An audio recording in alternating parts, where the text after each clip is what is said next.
মুজিবের ওপর লেখা অপাঠ্য সব বই ধ্বংস করবে ইসলামিক ফাউন্ডেশন।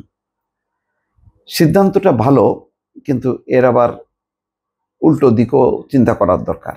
সেটা হলো যে অপাঠ্য বই ধ্বংস করা উচিত, সেটা মুজিব হোক আর যার নামই হোক। কিন্তু যদি ইতিহাস ভিত্তিক হয়, ঘটনা ভিত্তিক হয়, তাহলে সেটা ধ্বংস করা উচিত না। 15 বছর শাসনামলে সবচেয়ে উল্লেখযোগ্য বিষয় ছিল মুজিবের উপরে, হাসিনার উপরে ফজিলাতুন্নেসা মুজিব, অর্থাৎ মুজিবের স্ত্রী, যাদের নামে, রাসেলের নামে, কামালের নামে, জামালের নামে লিখলেই পয়সা। এবং এই কম্পিটিশনে এই প্রশাসনের কতজন সচিব কোথায় তারা এখন লুকায় আছে জানি না, ওএসডি হয়েছে কিনা, বই লিখে তারা মানে বিপুল টাকার মালিক হয়েছে। এটা একটা বড় জমজমাট ব্যবসা ছিল এবং কোনো বাধা নেই। শুধু মানে বই লিখে পয়সা উপার্জন তাই না, ওই বইগুলি আবার বিভিন্ন সরকারি সংস্থায় তো বিক্রি আছেই, সেখান থেকে লাভ তো আছেই। তারপরে আমি মুজিবের উপর বই লিখছি, আমি বঙ্গবন্ধু ভক্ত, আমি শেখ হাসিনা ভক্ত, শেখ হাসিনার গবেষণা করেছি, মুজিবের গবেষণা করেছি, এই নিয়ে তারা নানান ক্ষেত্রে প্রমোশন, যারা রাজনীতিক তারা বুদ্ধিজীবী হয়ে উঠতেছে, পলিটিশিয়ান তারাও সুবিধা নিচ্ছে, মানে যা খুশি তাই। এটা বিরাট একটা ব্যবসার হাতিয়ার ছিল এই শেখ মুজিবের বই। এখন ধর্ম মন্ত্রণালয়ের আওতাধীন প্রতিষ্ঠান ইসলামিক ফাউন্ডেশন, তার একটা প্রকাশনা বিভাগ আছে, কোরআন হাদিস সহ ইসলামের মৌলিক বিষয়ে বই প্রকাশ ও বিক্রির উদ্যোগ নিয়ে থাকে। তাও ইসলামিক বই তারা প্রকাশ করে। কিন্তু বিগত আওয়ামী ফ্যাসিবাদী আমলে গুরুত্বপূর্ণ এই প্রকাশনা বিভাগকে ভিন্ন খাতে ব্যবহার করা হয়েছে। মৌলিক প্রকাশনার পরিবর্তে রাষ্ট্রের কোটি কোটি টাকা খরচ করে ছাপানো হয়েছে অপ্রয়োজনীয় বই।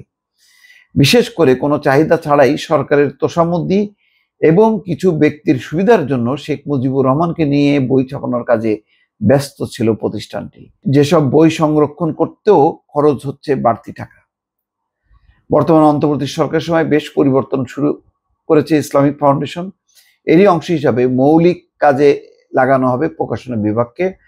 খুব দ্রুত শেখ মুজিবের উপর লেখা বইগুলো পুড়িয়ে ধ্বংস করার উদ্যোগ নেওয়া হয়েছে। এছাড়া দীর্ঘদিন ধরে অবিকৃত অবস্থায় পড়ে থাকা বইগুলো পবিত্র রমজান মাসে উচ্চ কমিশনে বিক্রি করা হবে। মসজিদ ভিত্তিক শিশু এবং গণশিক্ষা প্রকল্পের বই নতুনভাবে সাজানোর উদ্যোগ নেওয়া হয়েছে। আর দেশের বিশ্ববিদ্যালয়, মাদ্রাসা, কলেজ ইসলামিক ফাউন্ডেশনের কর্নার প্রতিষ্ঠার প্রকল্প নেওয়া হয়েছে। দর্শক বুঝতে পারছেন যে এখানে বলা হচ্ছে ইসলামিক ফাউন্ডেশনের প্রকাশনা বিভাগ থেকে পত্রিকা ও সাময়িকী সহ এই পর্যন্ত 4596টি টাইটেলের বই প্রকাশিত হয়েছে। এর মধ্যে শেখ মুজিবুর রহমান এবং সংশ্লিষ্ট বিষয় নিয়ে 63টি বই আছে। শুধু মুজিব সম্পর্কিত বই আছে 34টি, বাকিগুলো মুক্তিযুদ্ধ এবং স্বাধীনতা সম্পর্কিত, এবং সবই এগুলি ফাউল টাইপের, মানে প্রেসক্রাইবড তাদের ইতিহাস। এই বইগুলো 2009 থেকে 24 সালের মধ্যে প্রকাশিত হয়েছে। এর মধ্যে ইসলামিক ফাউন্ডেশনের সাবেক পরিচালক শামীম মোহাম্মদ আফজাল, পরিচালক Mohiuddin Majumdar, board of governor Obaidul Muktadir Chowdhury, কর্মকর্তা ডাক্তার সাদাত হোসেন সহ আওয়ামীপন্থী বিভিন্ন লেখকের বই রয়েছে। যারা কোনোদিন লেখালেখি করেনি তারাও লেখক হয়ে গেছে এই আওয়ামী লীগ আমলে। এগুলি সব হচ্ছে ধান্দা, এগুলি কোনো মৌলিক বই না। ভালো, এটা সিদ্ধান্ত নিছে।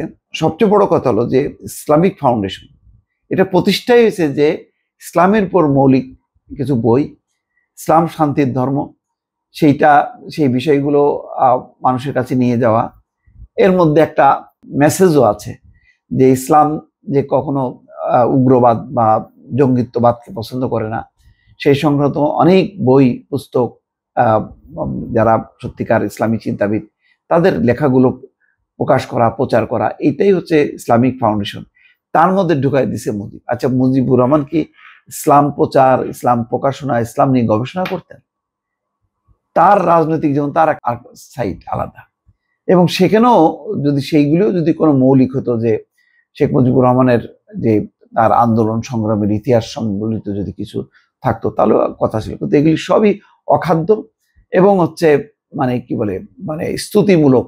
ওবায়দুল মুক্তাদি রাজনীতিবিদ, এমপি, যেহেতু ইসলামিক ফাউন্ডেশন তারও বই আছে।